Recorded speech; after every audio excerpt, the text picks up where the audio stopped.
Sam Seder. The destiny of America is always safer in the hands of the people than in the conference rooms of any elite. Sam Seder. They are unanimous in their hate for me, and I welcome their hatred. We must guard against the acquisition of unwarranted influence, whether sought or unsought, by the military-industrial complex. The Majority Report with Sam Seder. And I get the feeling you've been cheated.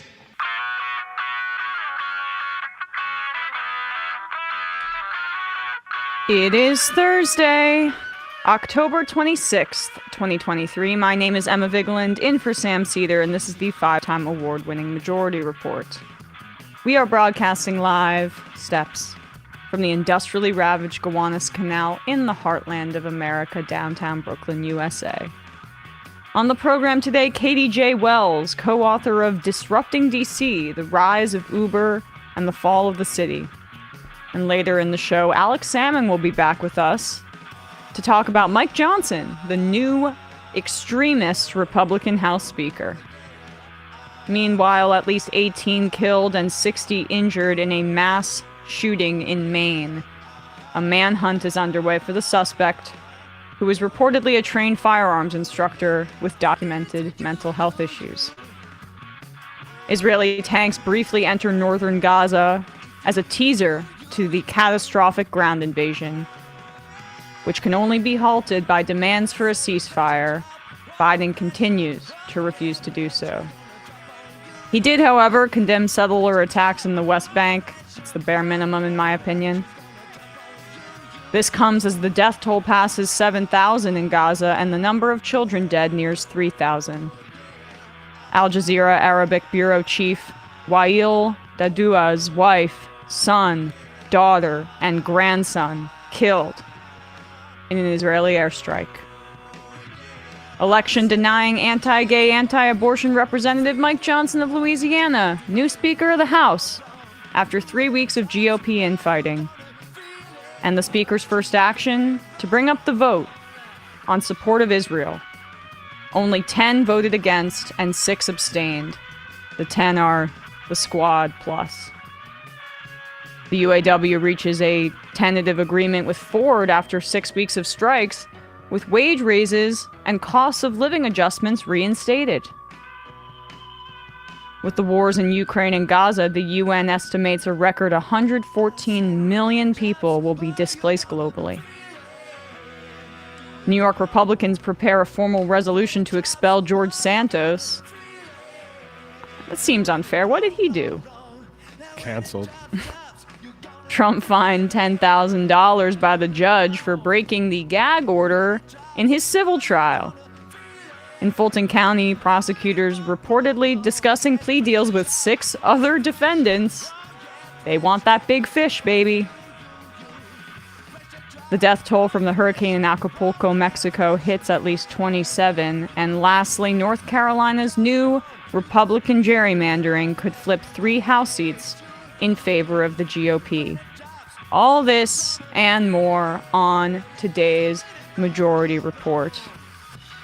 Well, it's the EmMajority Report, as it's been a little bit more frequently these days, with Sam out in Vegas, the Torts Conference, now jury duty, but he will be back with us on Friday. I'm pleased to officially announce. Will be nice for him to do a little bit of the talking. I'm sick of talking. I'm sick of hearing my own voice. So annoying. But you guys have to listen to it, so... I mean, I even noticed my voice going out last night on Left Reckoning because I've been talking more as the second mic on this show because Sam's been gone. And yeah, I'm ready to, take a little back seat. Yeah, you want to come off the bench for the next few days. I would like to as well. Soon enough. October 2023 is going to go down as one of the darkest months in the history of the modern world. This has been a very, very difficult time. And now more horror. In Maine, there is a manhunt underway involving basically, hundreds of police officers. People were told to stay off the street last night in Maine. after there were shootings. The nature of them are still unclear, but at the very least, there were two, one at a bowling alley and a bar in Lewiston. It's believed that the shootings were perpetrated by the same man. The person of interest is named Robert Card of Bowdoin. He is allegedly somebody who has had mental health struggles that were documented in the past, including, and again, this is not confirmed at this point, but outlets are reporting it, including being committed to a mental health facility over the summer. He has also reportedly made threats of shootings previously. And as of now, the death toll is 18, dozens injured, over 60 at the very least. And the search is still underway at the time of this show airing. This is the 34th mass killing in the United States this year, when you define mass killings as 4 or more dead, as the Washington Post mass shooting desk defines it. Here is one of the reactions last night. Again, the story is evolving, but Newt Gingrich went on Sean Hannity's show and attempted to tie this to Israel.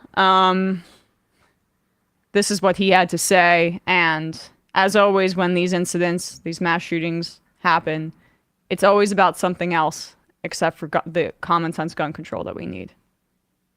Newt Gingrich is with us. As you can see, Mr. Speaker, once again, we have a deadly shooting across the country. It seems like the number of fatalities is going up rather quickly here. News is a bit sketchy. Your reaction to the initial reports here? Well, I mean, first of all, it's horrible. Yep. And I think that we're going to have to really think through a better method of protecting people. Frankly, in states that have concealed carry and other permits, constitutional carry permits, you have a much more rapid response to these kind of people who are crazy. We have no idea what this person's motivation was, but I think we have to assume as we move forward that people, and by the way, this also applies to what happened in Israel when Hamas attacked. We have to have a greater ability for our citizens to protect themselves, because it's clear the law enforcement comes in after the massacre, but law enforcement's almost never there to stop the massacre. This has been true in Europe. It's been true here. It's been true in Israel. True in Europe. True in Europe.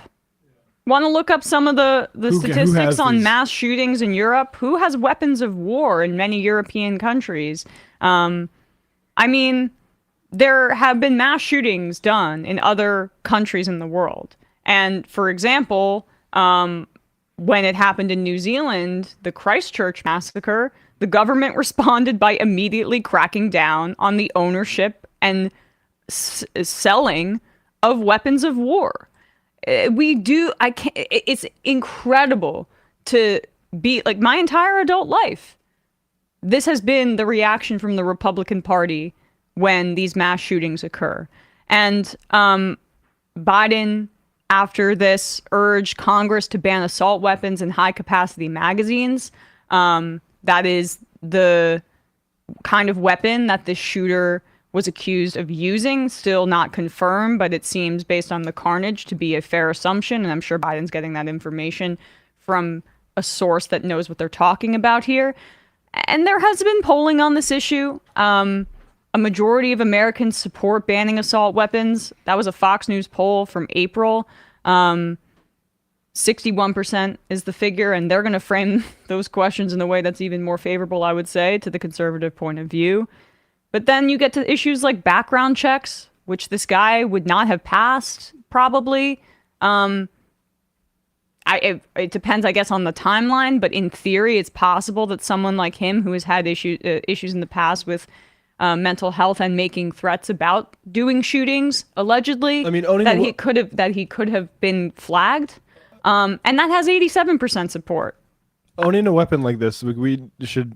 First of all, I don't think they should even be produced and sellable. But like, to the extent that we are going to allow it, the idea that there isn't a huge investment with the state and that people can just go get one of these things for whatever reason and take it into a bowling alley is why we have this problem and other countries don't. And Maine has very lax gun control laws, by the way. So if Newt Gingrich really wants to make this case, I mean, it's just not applicable in regards to Maine. In the past, Bernie Sanders had been called soft on gun control because of his stance on not suing, I believe, gun manufacturers in Vermont. And part of that is because Maine, Vermont, they have a bit of a different, culture than other New England and northeastern states when it comes to gun ownership. It's a more rural environment, and guns are more of an issue that voters care about. And so I bring that back to the polling here. Polling in a vacuum, unfortunately, is not proof of really anything, because people can support or not support things when asked straight up questions from a pollster. But what matters is whether or not people vote based on their stances about the questions asked in those polls.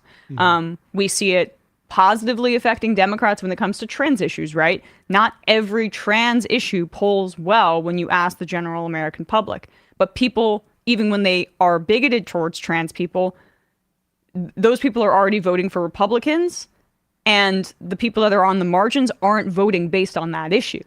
And when it comes to guns, it's really the opposite effect. Most Americans fundamentally understand that we have a sickness in this country when it comes to gun control and the lack of it. And yet, the minority here is the lobby that pulls the strings and has an entire party that is diligent and responsive to it, as you see with Newt Gingrich's immediate response there.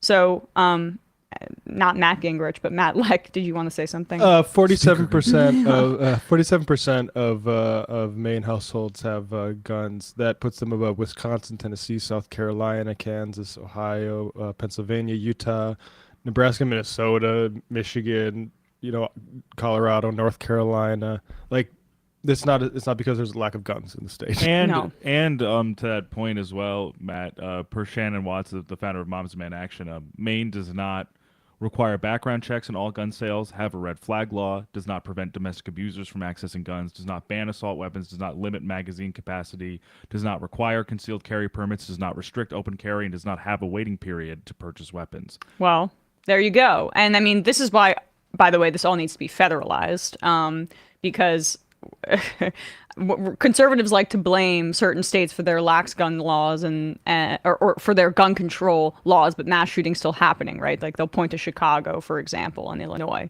But the reality is that when it's not federalized, then you can just go over the border and get the gun that you want. Right. It's about the sale and manufacturing of these things. I mentioned that background check polling there just to show how, universal the desire is to do something. But I feel that largely that is one of the least important priorities when it comes to really making a dent in gun violence in this country. It is the weapons themselves. It's the sale and manufacturing of these weapons, the fact that it's allowed, the fact that people can purchase it in this country. It should be made illegal. We draw lines. You can't buy a grenade launcher. You can't buy a tank on the open market. You can't buy all of these things that cause mass destruction and death. And if we can't ban it, make it a feast for lawyers. Make these companies liable for people being shot. Exactly. Bowling alleys. So, I mean, again, need to reiterate, we have this is a developing story. More information will come out about this the shooter and the death toll here. But once again, it seems like Republicans are trotting out the exact same playbook that they do every time, which is to put their heads in the sand and pretend that trying nothing is a better alternative than or buy a gun, trying anything, or buy a gun. Yeah, you the viewer, go buy a gun. Empower yourself through your purchases. That's Republican 101. All right, folks, quick break. And when we come back, we are going to be talking to Katie J. Wells about Uber and how they took over in cities across America. Be right back.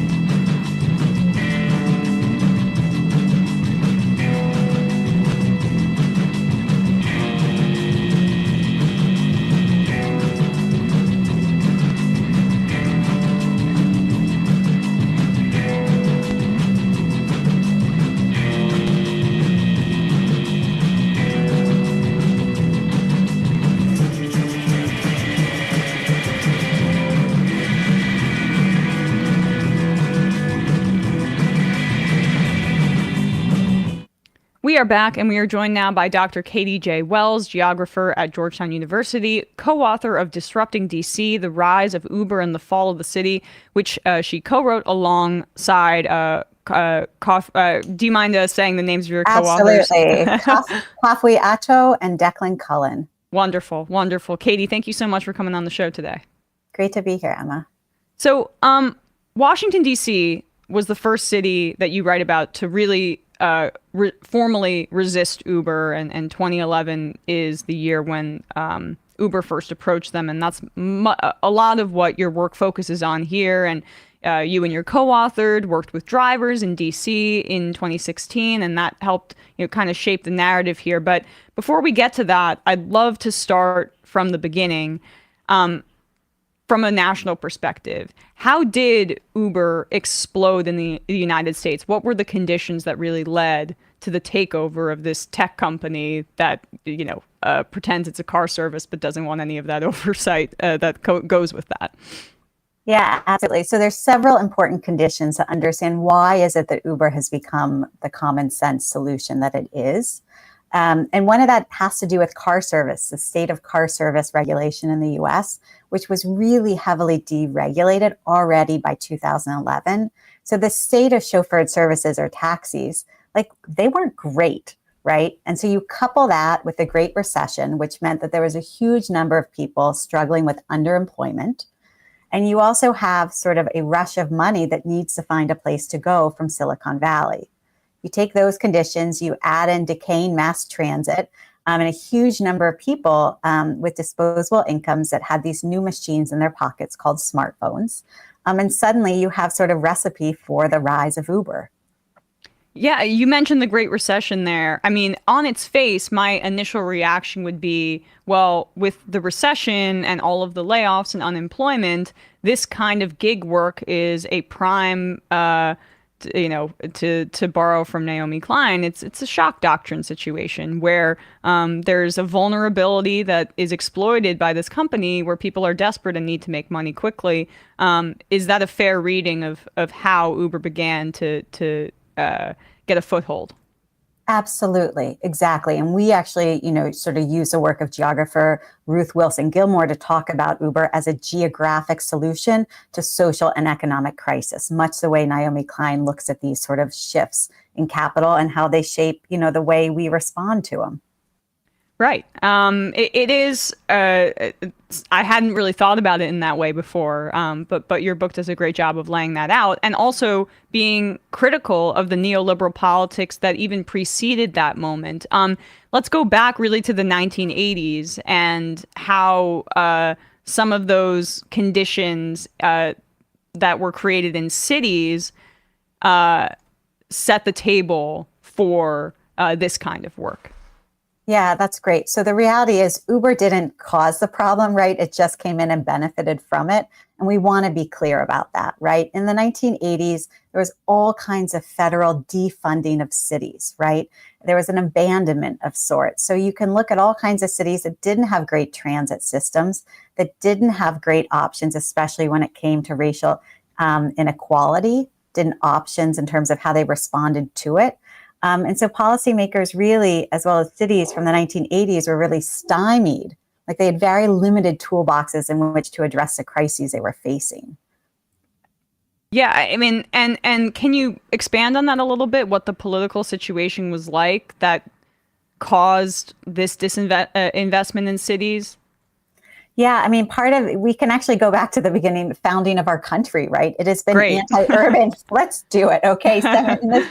In the founding, 1780s, right? The initial Congress and sort of the get-go of first imaginings of what American life would be like, it was heavily structured against cities, right? Funding for cities was limited. Many of them were underfunded, and many of them still are today. So over the years and decades, there have been periods where cities got funding, like the 1960s.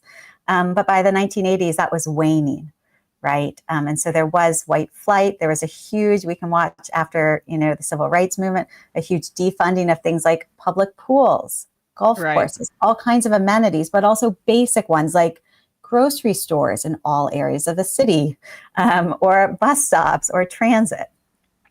Right. And is that, how explicitly racist was that effort of disinvestment? We're in this Reagan era too, right? Of capitalist worship, and so pairing that white flight, disinvestment in cities, I think it paints a clear picture of structural racism. Absolutely. And I think we can look at the work of Kevin Cruz or others who have documented how places in Georgia, for instance, were explicitly racist in their decision to not fund particular urban infrastructure anymore. But I want to be careful to not mark it as something explicitly of Reagan, right? We also have Carter, who was starting to do these public-private partnerships. And so when we saw Uber come in 2011, 2012, we thought, on one hand, maybe this is just a new public-private partnership. But it felt like something different was afoot. And so that's why we think that it marks sort of an exacerbation of this trend. Right. It's sort of like... Right. I mean, and it does seem kind of like it's the apex of these dynamics that you speak about here. In your book, you talk about this term technological solutionism, and this being a hallmark or an example of that very dynamic, which is a neoliberal tendency, I would say. Can you expand on that definition for our audience, what that means in practice? Yeah, I mean, it's a very simple thing, and I think I've adhered to it much of my whole life, this idea of technological solutionism, right? It's wonderful to have a washing machine wash your clothes and eliminate the need to hire someone to do that or do that work yourself, right? Technology is supposed to help us live better lives. The reality is, and the danger is, when we allow it to sort of offer up really limited solutions, it inhibits our ability to come up with better options. And so there is a fantasy, certainly in the Obama years, that technology is going to, be our way forward to these really messy structural problems. But technology is still, at the end of the day, a machine, a tiny little limited machine that can only do what its, makers set it to do. So it's embedded with politics and power imbalances. And so technological solutionism is sort of pretending like those power imbalances don't exist. It's not a coincidence, then, that so many Obama staffers seem to went and Jay Carney worked for Uber, right? Or did he work for Amazon? No, he worked for Amazon. I forget. Yeah. But there were other... Plouffe. Sorry? David Plouffe. Yes, right, exactly. I mean, the connection between that era of Democratic Party insider / Obama administration official and the promulgation of Uber, I think that's incredibly notable. Yeah, and I don't blame them, right? On some level, we found this with the 30 D.C. area policymakers we followed for 5 years, right? They had sort of the fantasy or the belief that maybe this could help, right? They were not sort of, they did not see the problems of urban life, that they fell for this crappy solution. I don't know, it's hard to blame them, right? But a decade out now, we're ready to blame them. Right, exactly.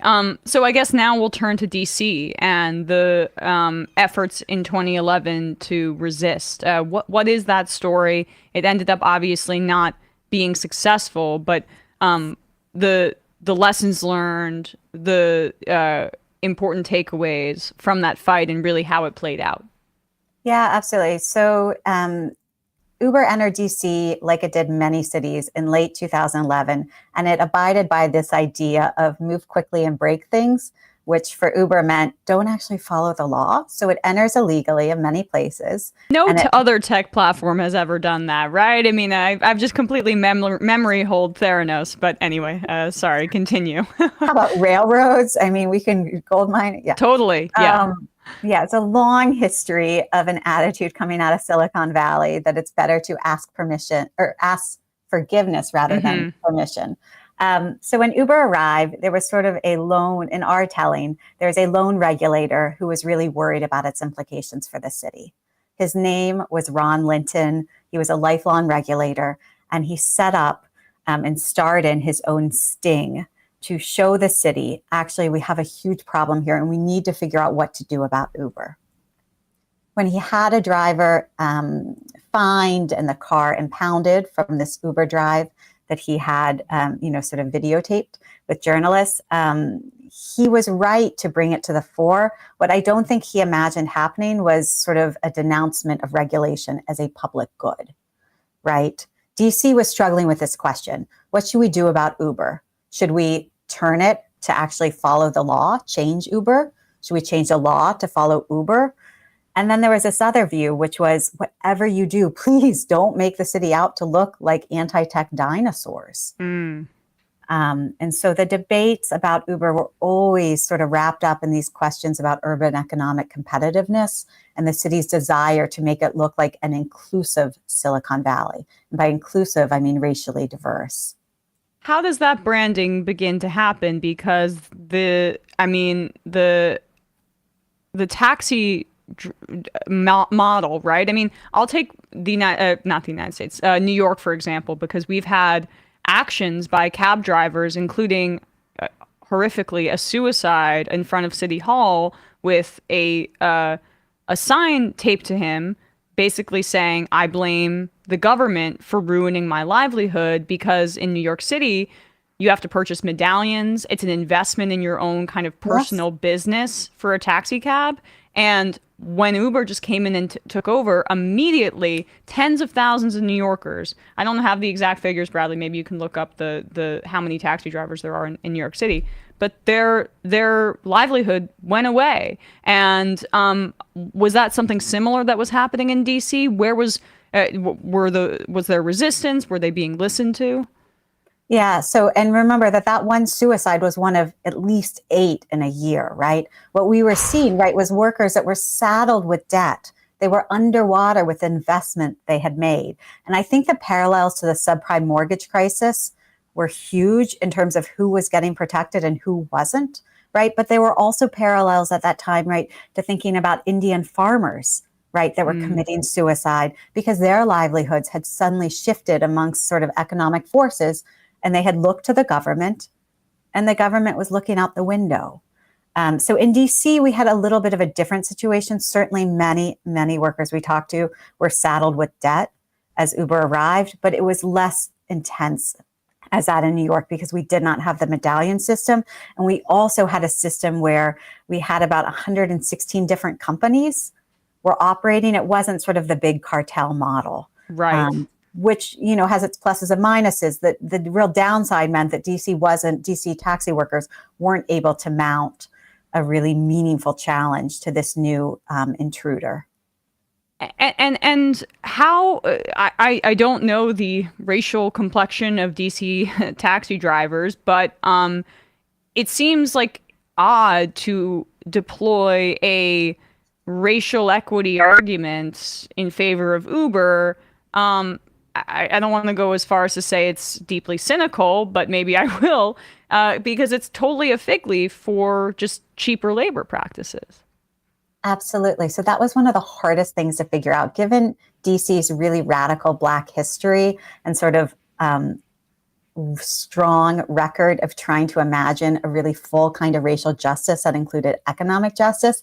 It felt so gross to watch Uber as a company come in and tell people, we will solve racial justice when we think of you as a consumer. And by you, I mean sort of Black residents, but not thinking about the fact that it was a Black majority immigrant workforce that it was displacing, right? So Uber on one hand is saying, we're going to address racial justice as long as you think of racial justice just in terms of the consumer, right? Your ability to get a taxi, because certainly there were complaints that taxis were racist, that they weren't willing to pick up, Black individuals.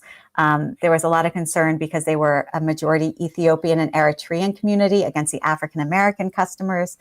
So there were real issues there, right? We don't want to discount that question of hailing while Black. And yet the argument that Uber made and the vision that it and Spike Lee and others have sort of celebrated involves such a really narrow reading of what racial justice looks like. And it doesn't take into consideration this idea of economic justice and workers being people who also need racial justice.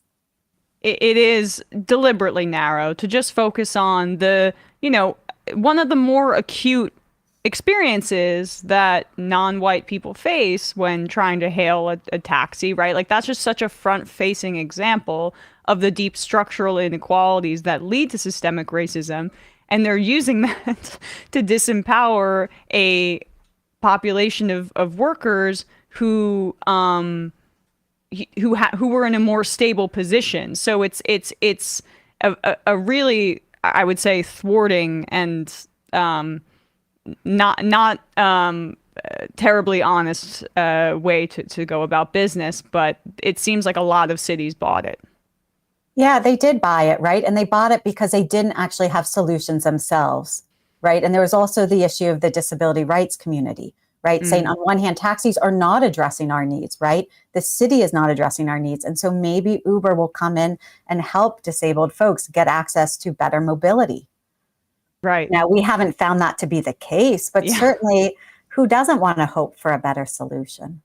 Absolutely. And can you talk a bit about how when Uber was trying to disrupt the market, they made their prices cheaper so that people began to use Uber, and that must have been an incredible shock to cab and taxi drivers throughout many cities. It was, absolutely. It was also a shock to policymakers. They didn't know what to do with it, right? Wait, is this a gift? Are they giving us something? What do they want in return, right? But what we soon found out, what they wanted in return was something that they sort of unveiled in DC, sort of this playbook of clicktivism, right? Where suddenly the company was able to text every single one of its users and say, please let the council, the DC council, our governing body, know that you absolutely do not want the price of your cab, your Uber, to go up. Right.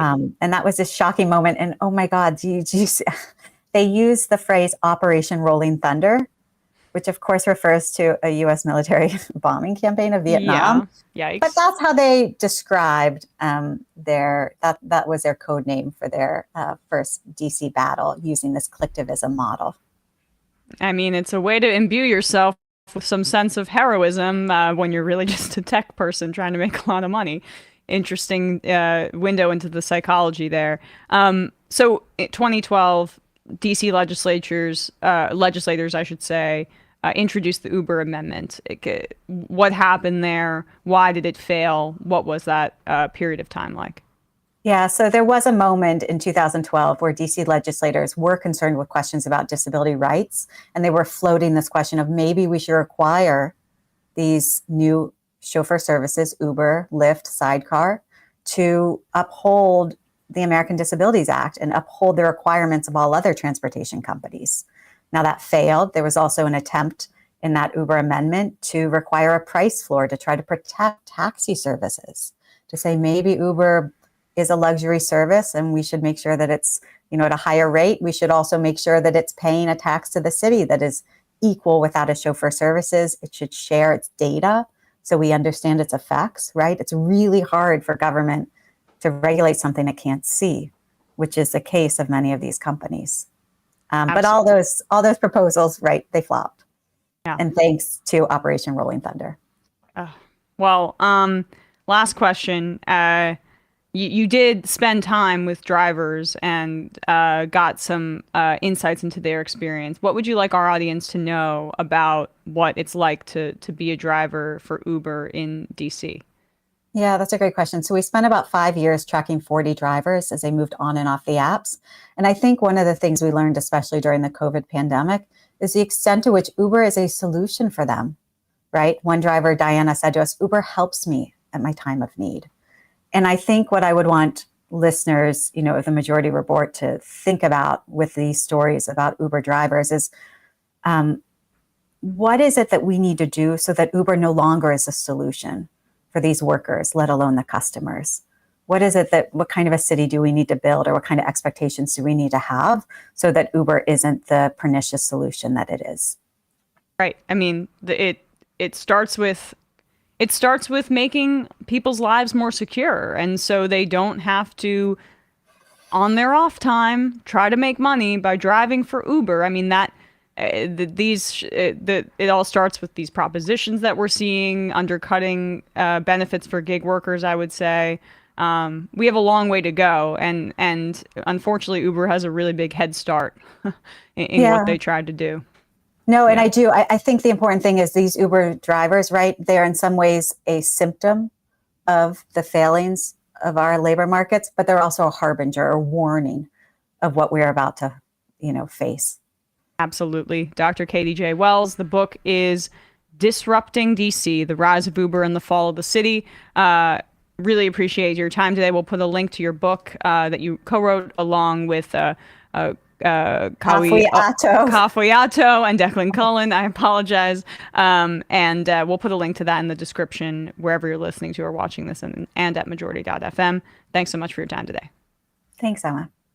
All right, folks, quick break. And when we come back, we'll be back with Alex Sammon to break down this new crazy ass Speaker of the House, Mike Johnson.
We are back, and we are joined now by Alex Sammon, again, a friend of the show, politics writer at Slate, on his latest piece for Slate about new House Speaker Mike Johnson, entitled "Somehow There's Finally a New Speaker of the House." Alex, thanks so much for coming on the show today. Hey, yeah, thanks for having me. Yeah, no problem. And I also will say you have a piece out in Harper's that everybody should check out. And I've heard great things from Bradley, so maybe we'll have you back on to discuss that at some point, and we'll put a link to that in the description as well. But we had some breaking news yesterday, and I immediately saw your piece and thought that you would be the best person to come on to break this freak down. Mike Johnson, new Speaker of the House. Who saw it coming? I mean, seriously, I thought that they would be doing this infighting for the next few weeks, and this guy Mike Johnson is fairly nondescript, but at the same time, man, does he hold some extremist positions. Yeah, it's such an interesting process because I think actually even House Democrats didn't really know who he was until he was the speaker. Certainly, Senate Republicans had no idea who he was, and many of them said so after the vote. So it's not just you and I who know little about him. It's like most of his congressional colleagues don't know very much about him. This obviously was a total whirlwind where his name was floated, and then minutes later he got the job. So I think the last sort of 24 hours or less has been a bunch of quick and excited research by both sides. I think Democrats have found a lot that they think is worth noting, and obviously Republicans think that there's a lot to like. So an interesting guy, certainly. Yeah, and the concern was, and why, there are 18 Republicans that are in districts that Biden won that are worried about their seat come 2024. And they were immensely concerned about the prospect of someone like Jim Jordan being the Speaker of the House, given what that would mean for ads that were run in their districts and his kind of front-facing association with Trump, and obviously the issues with the sexual assault cover-up, allegedly, with the Ohio State wrestling team. And so that's kind of what sunk him, right? Scalise didn't have the extremists. Jim Jordan was too extreme. No one really cared about Emmer. And then all of a sudden, this guy comes out, and Mike Johnson, got every Republican vote. But he's just as extreme as Jim Jordan. And that's the thing that I don't understand. Yeah, it's really interesting, right? He's the first Republican to win every Republican congressional vote in a speaker race since Boehner in 2011. So this is the most unified we've ever seen the conference, in theory. And right, he's not I mean, I think that what this boils down to is he's not literally a member of the Freedom Caucus, and that's basically all that moderates could Republican moderates, quote unquote, could get out of this. And he's a little less abrasive than Jim Jordan. But, if you look through the positions, I mean, this stuff is, sort of as rebarbative and impossible to defend on a national level as anything Jordan put himself up for. It's, you go down the list, but, this is someone who is basically the brains behind the Trump coup attempt. He was like the architect of that. Extreme positions on abortion, extreme positions on all sorts of social issues, gay marriage. He's not even really into legal no-fault divorce. I mean, we're talking really, really fringe positions on social issues, and every Republican voted for this, and they're going to have to wear it now. And I think, even listening to him talk in the first 24 hours, there's no substance, there's no questions answered, there's no policy brief. It's literally just, this is the time for prayer. And that's the thing. So his extremism versus Jordan, if we're going to really try to parse out what the brands are, is Jordan is in your face on Judiciary Committee, front facing, mad at the Democrats. This guy's very quiet. He has not been very public facing, but he appears to be in the vein of religious extremism that, say, Mike Pence embodied as vice president under Trump. Is that a fair kind of conclusion to draw based on some of his statements about abortion? And he wanted to once criminalize gay sex, and right. It seems very extreme from that perspective. Yeah, I mean, the evangelicals have got their man again here. So it's, Pence is the Catholic, right? Mike Johnson is an evangelical. This is truly one of their own. And incredibly extreme on every level. And even just sort of look at the way he's risen through the ranks of Republican politics, and, was a legal champion for abortion bans in Louisiana. That's kind of how he made his name. Prior to that, he was legal representation for like a creationist museum. Like he's probably the most prominent creationist, like young earth creationist in the country now. And that's really how he cut his teeth, was trying to win tax breaks for creationist museums. So, this goes all the way back, and you just issue after issue. It's like mass shootings are caused by abortion, and after Katrina, looting was caused by social degeneracy that was brought on by legalized gambling, and it's just obviously there are a bunch of Democratic Oppo researchers who are diving through this stuff right now gleefully, but I don't even think Republicans knew by and large who this guy really, really is, or at least his track record over 20 plus years. Yeah, I mean, were they just sick of it? They're just crying uncle and they just wanted to move on? Is that probably how this ended up happening? Or, at the same time, is he just so inoffensive on a personal level that, primarily this whole saga was born out of pettiness, and right. Them not being able to be petty about this guy might have been what did him, brought him to the top, although he would probably thank God for that. Yeah, well, that's right. That's and I think he did. Right. Yeah. No, I think actually it is so simple as to say that he didn't insult the Republican moderates to their face during the conference speeches. He's just not, the fact that he is soft spoken is pretty much all they sort of had to hold on to here. And more than 3 weeks into this, the alternatives that were coming up are, McCarthy reinstalled with Jim Jordan as his assistant, or power sharing agreement with the Democrats. The options were looking very, very dire, and there were so many people who had been scratched off the list already. I think it sort of was right, what else can you do?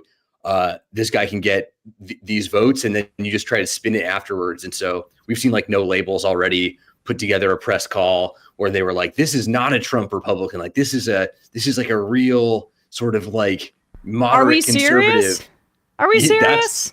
That's how they're spinning it. That's the approach. I hope that, No Labels needs to go into the dustbin of history, but I don't understand that because, Lincoln Project type Republicans or centrist third way types, they seem to draw the line at the election denial, right? And this guy, Mike Johnson, was one of the foot soldiers in formalizing the efforts to overturn the Democratic results of the 2020 election in the House. Talk a bit about what his role was and how intimately involved he was in legitimizing election denial. Yeah, pretty much at the vanguard of this whole campaign. It was, the lawyer. One of the lawyers, obviously, who worked on the legal strategy. He helped sort of build the amicus brief that the Trump team was working with to try to overturn those results. Was intimately involved with the lawsuit in Texas to help facilitate this. And so, sort of at every level of the legal strategy was there consulting and drawing it up. And then also is like totally unreconstructed on this point. Like has at no point said, oh, actually, that was wrong. Trump was wrong. There was a mistake. He still, if you listen to his podcast that he does with his wife, is steadfast in this position. So, yeah, is this not a Trump Republican? Of course it is. And in fact, Trump paved the way for him to get this position by taking out Tom Emmer just a couple of days ago. So, yeah, that's a tough sell. I think that's going to be, that really strains credulity to say, oh, yeah, this guy's never Trump guy, just because I think in 2015 he said something that along the lines of like, oh, it would be great to have someone with a little more moral character or rectitude or whatever in the White House. That's not who he is in 2023.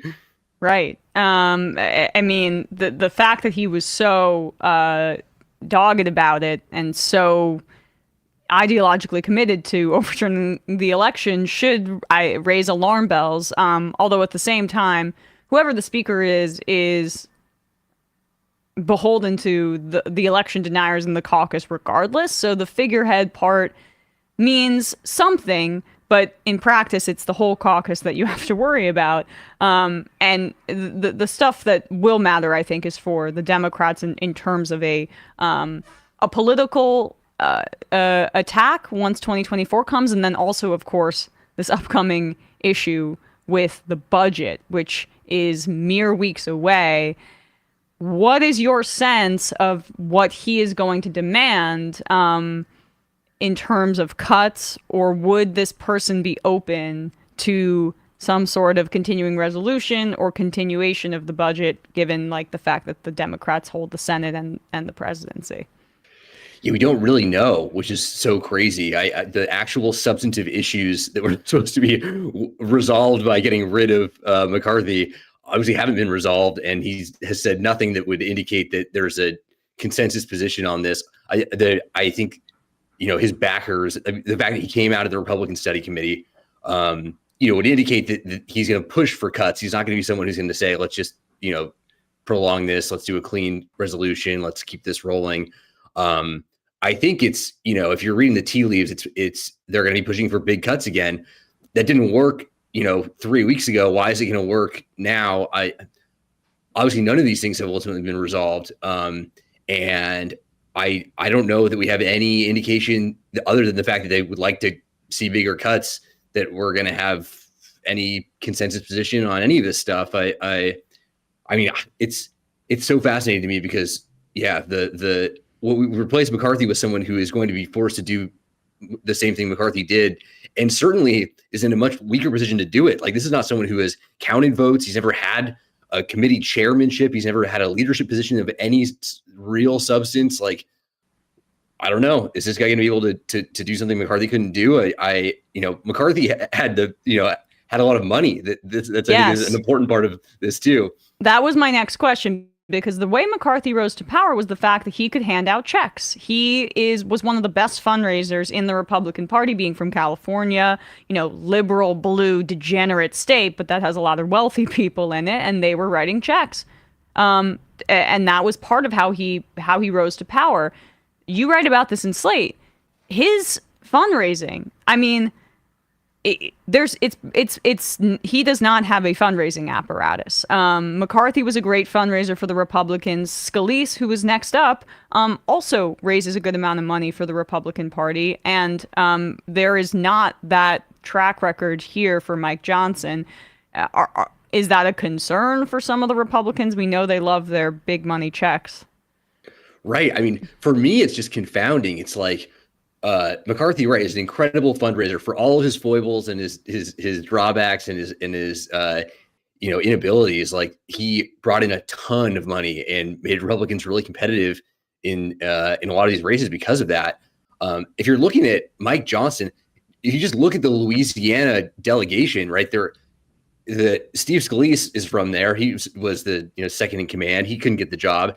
And then you have to say, like, Garrett Graves from Louisiana is also probably higher ranking just in terms of Republicans from Louisiana in the House.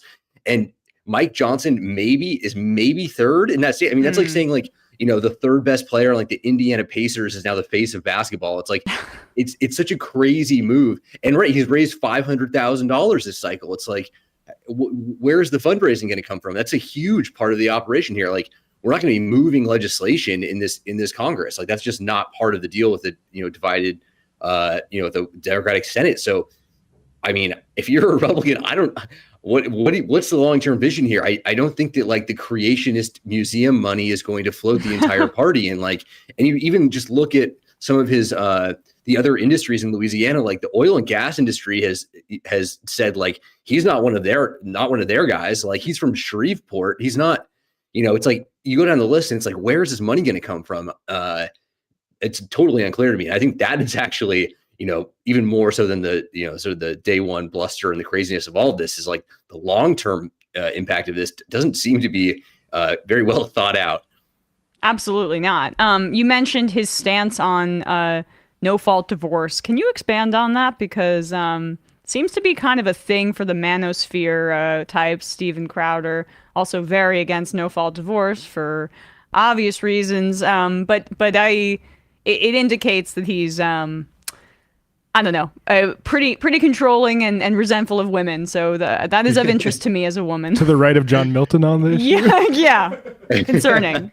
Very concerning. Yeah, and really, I think, again, like a true believer in this stuff. This is not someone who is a Johnny come lately to hating no fault divorce. This is someone who has a lifelong record of fitting that in between his trenchant opposition to abortion and gay sex and gay marriage and all these other sort of signs of social degeneracy in the far right evangelical world. So yeah, it's an interesting position to hold and to defend nationally. Going to be, I think, a real challenge to make that one persuasive to the majority of Americans. For people that do not know, no-fault divorce just essentially allows people to leave a marriage without having to give a reason, and it's put in place really to allow women often to escape some abusive marriages, and it's helpful in that regard. Many states have adopted it, and so it's quite retrograde to be in opposition to that kind of thing. I guess lastly here, I mean, the thing that was interesting about the last few weeks on this topic is that Republicans really showed what their true priorities were here. Emmer, his nomination sunk because conservative Republicans did not like his vote on the legislation that Biden signed into law protecting gay marriage from the legislative perspective, right? Not just from what the Supreme Court did, which is a good thing. We needed to do that with abortion, and we were unable to do so. But Emmer voted for it. Emmer voted in favor of the gay protection of gay marriage, same-sex marriage, I should say, and interracial marriage as well. This is not the ideology of somebody like Johnson. So in terms of protecting trans people and gay people, this seems concerning, especially if the Republicans, God forbid, take back the Senate and take back the presidency in 2024, and the map for the Democrats on the Senate side is not looking as good as it had in previous years. This could be a leadership that is very hostile to both gay people and trans people as well. Right. I mean, in a lot of ways, right, the agenda, the Republican agenda is very short. Like, if we're ultimately talking about what they would do if they took the presidency, the House, and the Senate, which is not inconceivable at all. Like, they've got most everything they've ever dreamed of, right? So they might cut taxes again on the wealthy and big corporations, but probably they're going to go after these like minority groups, and that's queer and trans people. That's that's immigrants. It's the sort of persecution of minority populations is going to be very, very high on the list because there isn't that much on the list, period. And I think that is a real concern because that stuff is not sort of just it's not just advertising or whatever. It's not just messaging. It's like that's a core part of the agenda at this point because they've won everything else. And I think that is actually genuinely a very sort of fearful proposition in a lot of ways. All right. Well, let's hope their dysfunction continues to get in their own way. The Republicans are good at that as well. But Alex Sammon, politics writer at Slate, the piece is called "Somehow There's Finally a New Speaker of the House." And everybody check out the long form piece that Alex wrote in Harper's called "Forbidden Fruit: The Anti-Avocado Militias of..." You're going to have to pronounce that word for me. Michoacán, yeah. Michoacán. Yeah. We will put the link to both of these pieces in the description wherever you're listening to or watching this. Thanks so much, Alex. Really appreciate it. Yeah, thanks so much. Nice to see you. Nice to see you as well. All right, folks. With that, we are going to wrap up the first hour of this program and head into the fun half where we'll be joined by... It'll be so fun. Well, actually, our friends are going to be here. Our friend, right. Not just like Matt and I trading venom back and forth. Righteous venom, but still. The number is 646-257-3920. We will take your calls in the fun half. Also, this program relies on your support. If you have appreciated our coverage over these past few weeks, and I've loved the responses that we've seen. To be honest, it's what keeps us going. And if you have some disposable income, it would be wonderful if you could support us. Become a member at jointhemajorityreport.com. Keeps the lights on, keeps us working. It's good to have a little bit of independent source because you don't know how long this sort of conflict continues. And maybe YouTube decides, look at this content. It is anti-Semitic. We are going to cut down on that.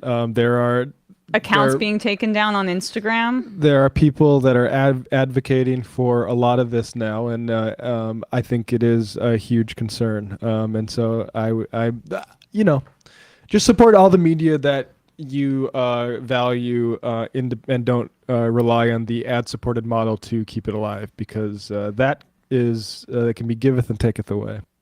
Much appreciated. And we have many we have a lot of support on the outside, obviously, in terms of our YouTube operation, our TikTok operation, our newsletter operation. It's not just us, but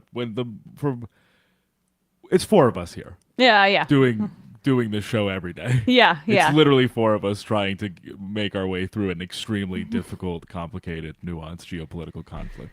Yeah. I think but I mean, you say that, Bradley, but we also have the power to reconstitute the left. And that's kind of... I didn't say we weren't extremely powerful. I'm just saying it is only four of us. We possess a massive We are demigods. Power. That's... But even demigods Hercules need was to only eat. One man. I mean, yeah, you're right. Good point, Bradley. And on ESPN today, despite our incredible power in the political space, Bradley and I can't buy a win against the spread to save our lives. You can tune in, and we'll touch a little bit on the NBA starting as well. About time. Yeah. But it's the start of the season is when I'm just getting into it. Once football's over, that's when basketball and hockey really take their place in my heart. I mean, sure. Long seasons. Yeah, whatever. All right. Wemby just drilling threes. I watched a little of that. He is, it's like seeing a different, like an alien in person. It really does look like, things like this happen. It's like they change what you can accept in a video game. Mm-hmm. Like it used to be, you could never shoot from really far behind the 3-point line, and then Steph Curry started doing it in real life. Right. And now in the video game, you can do it. And Wemby is like if you made a creative player and made him as tall as they allowed you to, and also made him the stats of Paul George. It's crazy. Right, exactly. It really is nuts. And I did watch a little bit of the Knicks Celtics game last night.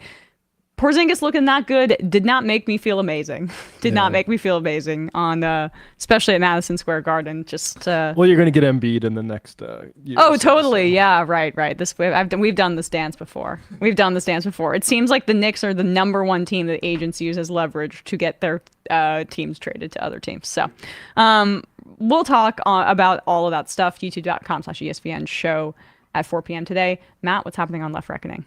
Yeah, Left Reckoning. We had Derek Davison on to talk about the all this, hostage situations, the what this means for our standing in the world, as far as like, let's try to marshal support for maybe ending the Russia invasion of Ukraine. I guess, and make them have the world take when we say the words like democracy seriously. And I guess we're just not going to give a shit about that because it's more important to support the bombing of Gaza. So patreon.com/Left Reckoning. We also got into David Pakman, who called pretty loudly for accountability on Rashida Tlaib.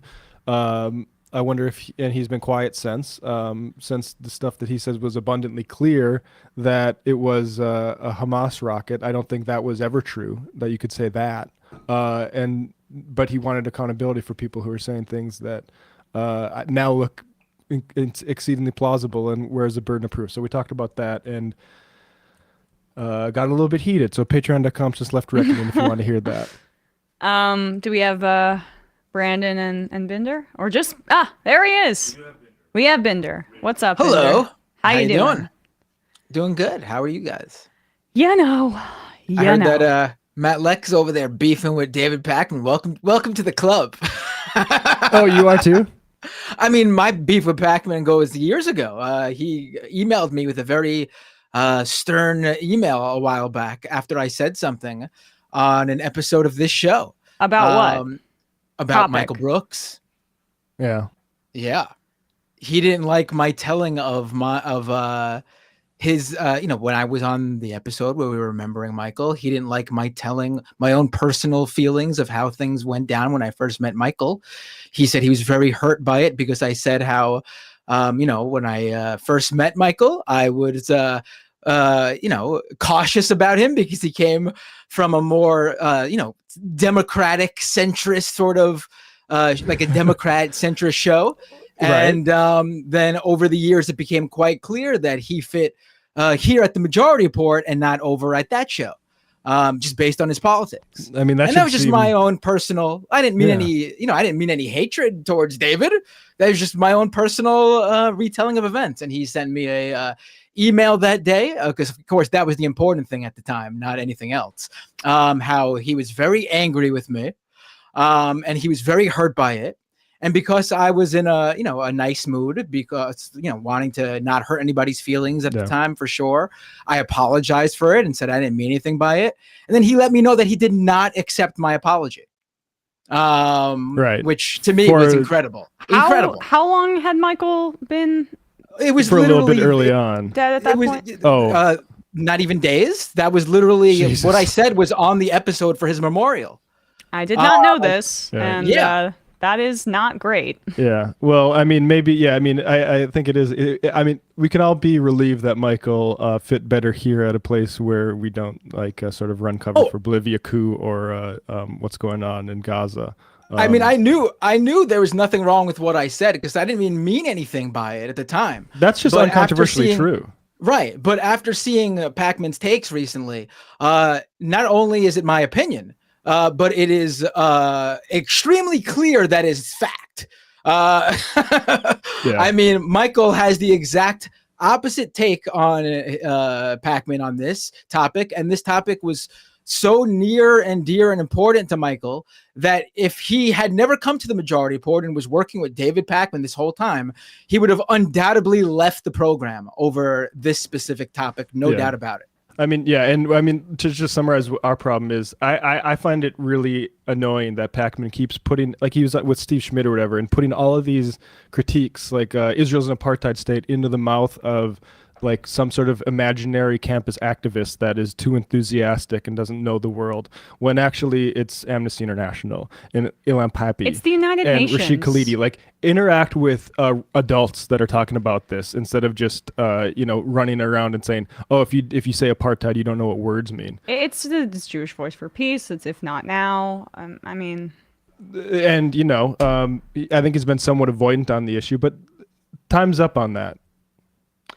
Well, I really appreciate you sharing that with us, Matt, because that is a story that I didn't know that. I did not know, and I think is notable and very, very uncool. So I mean, people could just go back and watch the episode. I said it as like sort of like a humorous sort of thing to lighten the mood on a very sad day. It was very clear I didn't mean anything by it to Pac-Man. It was just like, you know, Michael fit here. This is where he was, and it fit into me and Michael constantly joking about Pac-Man's show that you know, when we were together at the Majority Report. So I mean, you know, but you know, and I even apologized because I didn't want to hurt anybody's feelings over it, and if he was hurt over it, then that was not my take. But then when he decided to make it clear to me that he did not accept it, I mean, he didn't have to accept it, but takes that extra step to email me to let me know he did not accept it. Yeah. Then that became clear to me that I don't care for Pac-Man, and I don't care that I hurt his feelings. Beef is fine. There's no light without heat, and let's just let it be that way, and we can keep it on the issues, which I think, Binder, you're Absolutely. right about. Like he just very clearly is more of a centrist now. You're going on being lachrymose with Steve Schmidt instead of talking to adults. Like, have Barnaby Rain on. You want to talk about anti-Semitism? Give your audience something as opposed to impoverishing them with this sort of thing. It's guru-like, honestly. It's like the inability to deal, and Brian Butler's the same thing. Sorry to get off on a tangent while we're trying to do plugs, but Brian Butler writing this piece, Biden doesn't support genocide. You click on it expecting some sort of definition of genocide or some contention with experts who are calling it genocide. And no, it's just Israel. Biden doesn't support genocide because Israel isn't doing a genocide, you accelerationists. People need to get fucking serious. Hey, Brandon. Brandon, I want to say, no, thank you for having me. I want to say I'm instinctually on Matt Bender and Matt Lecht's side of this argument, even though I only caught the last little bit. I mean, well, I don't understand how we're quibbling with genocide at this point. The only reason that we are not in the place of genocide right at this very moment is because, like, Biden is half-heartedly trying to stall the situation of a ground invasion, but Netanyahu and the Israeli government put their tanks over the border in northern Gaza and be like, hey, it's coming, don't you worry. And it's now 7,000 dead, almost 3,000 children dead, and we're talking in the span of less than 3 weeks. So at this rate, what are we talking about here? Well, I mean, yeah, obviously you have all that evidence that a genocide is happening, but have you seen Israel tweeting that Voldemort would be on their side? Yeah, I did see that. And Jigsaw. I mean, it came from an AI thing, but people are saying like it is ethnic cleansing, not genocide. Go take it up with the genocide expert in Jewish currents. People just feel the need to just say things, and also like this sort of thing. This sort of abstract argument over terminology. It's more easy to say this or that than say like, oh yeah, actually I think killing 7,000 people, 3,000 kids, that's good. Whether you call it genocide, whether you want to call it ethnic cleansing, like well, Netanyahu's saying we're the children of light and they're the children of darkness. Exactly. I mean, this is the most fascist stuff that we could possibly hear. Anyway. No. What's happening on your guys' programs? I'm sure I have a sense of what you probably were talking about. Binder, you go first, and then Brandon, then we'll head into the fun half. Sure. So on Doom this week, obviously another week of talking about what's happening in Gaza, going through more disinformation spreading online, went through, how you're seeing people lose their jobs for speaking out against what's going on in Gaza. And I show two examples which are just so clearly nothing out of the ordinary, over the top. In one example, I'll give her, an editor-in-chief of a research magazine basically shared an Onion post talking about how the Onion is on point here, and that made him lose his job. The most you can't even get less controversial than that. I mean, and how, on the opposite side, you see people literally dehumanizing Palestinians, calling them animals, saying they all deserve to pay for Hamas. And there's no loss of anyone's livelihood or anything there. Like, no, there's no symmetry even on that. Like, it's just unbelievable, like how we're seeing this. So all that and more, youtube.com/Matt Binder. I'm assuming there'll be a scam economy episode very soon on the SBF trial, but I've honestly have had a hard time focusing on anything but all of this right now. I totally understand. I'm like I have to will myself to give a shit about the speaker fight in the House. Right. Right. Brandon, what's happening on the discourse? Well, if I can assemble my team, we will be getting together to talk about the Israel-Palestine. Well, you can't call it genocide. Apparently now ethnic cleansing is okay to do, I guess. Yeah. Yeah. But we will also be talking about the SBF trial. I'll make them talk about the SBF trial because I have been following that as well. Like I said last week, I've been using that as sort of a palate cleanser from all of the terrible opinions about Israel genociding Palestinians online, but it's its own atrocity, I suppose. Yeah, absolutely. All right, guys, the number is 646-257-3920. We'll be taking your calls and reading your IMs. See you in the fun half. You are in for it. All right, folks, 646-257-3920. See you in the fun half.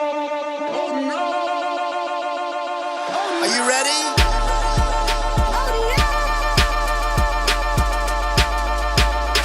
Who sent us this? Anarchy. Alpha males are back.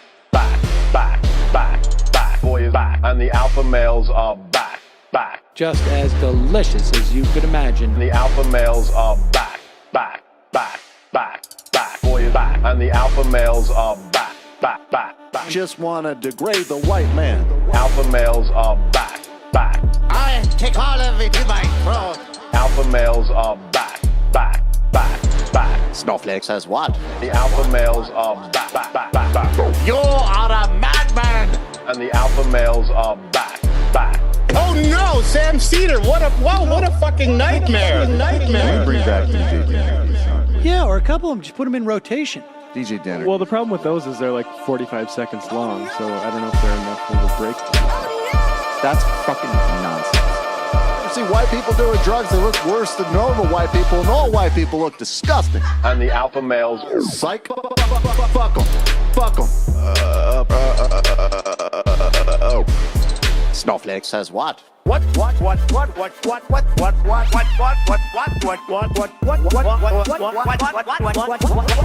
Snowflake says what? A hell of a lot of bank. A hell of a lot of bank. A hell of a lot of bank. Okay, I'm making stupid money. Hell of a lot of bank. A hell of a lot of bank. All lives matter. Have you tried doing an impression on a college campus? I think that there's no reason why reasonable people across the divide can't all agree with this. Psych. And the alpha males are back. And the Africans are black African. And the alpha males are black. And the Africans are back. When you see Donald Trump out there, doesn't a little part of you think that America deserves to be taken over by jihadists? Keeping it 100. Can't knock the hustle. Come on, fuck them. Things I do for the bigger game plan. By the way, it's my birthday. Happy birthday to me, Jew boy. I have a thought experiment for you. And the alpha males are back. Africans are black. Alpha males are black. Africans are back. Come on. Come on. Someone needs to pay the price for blasphemy around here. I am a total pussy.